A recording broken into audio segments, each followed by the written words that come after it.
Jadi assalamualaikum warahmatullahi wabarakatuh. Kembali lagi bersama channel andalan kita.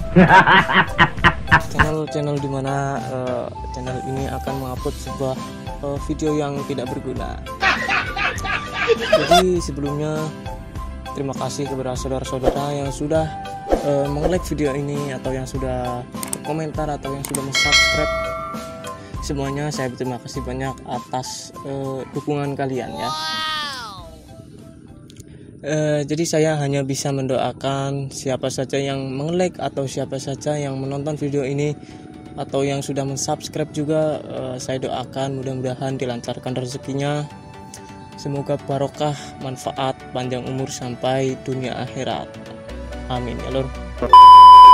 Jadi di sini saya akan men-sharing pengalaman saya tentang menembak ya Lord. Beberapa langkah yang harus diperhatikan kembali ketika kita menembak ya.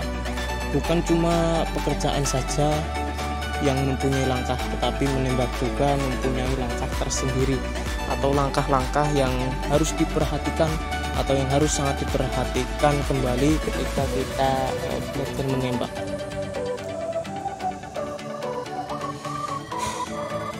Jadi ada beberapa faktor yang mempengaruhi menembak kita itu tidak pas pada titik sasaran.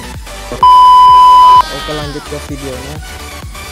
Yang pertama itu kuda-kuda jalur kuda-kuda atau posisi yang benar ketika kita menembak. Ini saya contohkan dulu pada unit saya. Nah, kuda-kuda ini lur ya. Kuda-kuda atau posisi kita menembak ya. Jadi kuda-kuda kita itu harus pas, harus kuat menahan beban daripada senapan tersebut, senapan atau unit kalian masing-masing sendiri lah ya. Jikalau kuda-kuda kita seperti ini ya, kalau kuda-kuda kita seperti ini, itu beban senapannya itu tidak terlalu berat ya lur, karena ada tahanan di sini. Tetapi kalau di posisi berdiri itu sangat mempengaruhi perkenaan pada titik sasaran. Jadi yang pertama itu kuda-kuda itu berlaku itu berlaku bagi orang-orang yang belum mempunyai tripod atau bipod ya. Ya, saya sarankan, saya sebagai pemula juga, jadi kita sama-sama belajar, sama-sama men-sharing pengalaman tentang ilmu menembak. Nah, jadi yang pertama kuda-kuda. Yang kedua itu atur nafas, menahan nafas ya lur. Menahan nafas sangat diperlukan sekali, karena menahan nafas itu suatu yang sangat penting ketika kita membidik sasaran. Jikalau kita tidak menahan nafas ketika membidik, itu akan terjadi suatu pergoyangan di pucuk laras ini ya lur.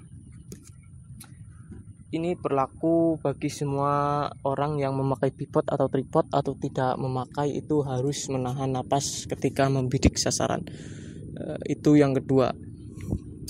Dan yang ketiga, kita harus bisa mengkira-kirakan jarak, atau bisa menebak jarak di mana jatuhnya mimis pada titik sasaran ya. Seumpama sampai menembak di jarak zeroing di jarak 30 meter pas palang atau pas silang tengah itu. Terus ketika ada di jarak 50 meter kita harus bisa mengkira-kirakan turun 1 dot atau 2 dot dari palangan tersebut. Nah, itu yang ketiga. Dan yang keempat itu angin. Ketika kita membidik titik target atau titik sasaran itu jangan ada angin ya.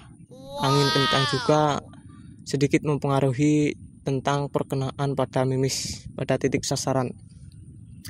Jadi kalau sampai mau membidik sasaran atau membidik sesuatu yang akan kalian tembak, itu harus tidak ada angin kencang ya lur. Karena itu di sekitar jarak 50 meter itu laju peluru sudah berkurang kecepatannya lur ya. Itu yang keempat tadi lur. Dan yang kelima, kita harus mencari mimis yang cocok pada senapan kita masing-masing. Kita ya carilah mimis-mimis seperti mimis yang dipakai para atlet itu, mimis Exat Superdome atau mimis yang 12 grain ke atas. Itu tergantung unit sampean masing-masing ya lur. Jadi itulah yang harus diperhatikan ketika kita menembak lur. Jadi jangan salahkan teleskop dulu, jangan salahkan unit sampean dulu, dan jangan salahkan laras sampean dulu sebelum mengetahui cara-cara atau langkah yang saya sebutkan tadi. Sambil ngopi lur ya. Jancuk.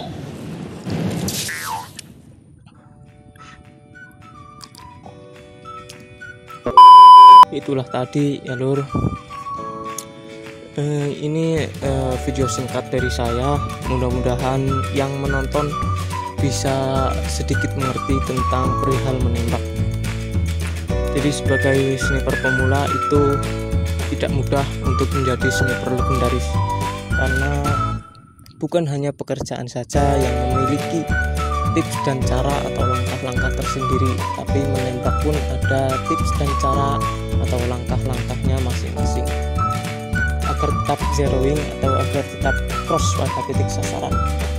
Jadi terima kasih saudara-saudara, semoga video ini membantu bagi para pemula ya. Seperti saya ini, saya juga masih belajar di ilmu penembakan atau di ilmu berburu.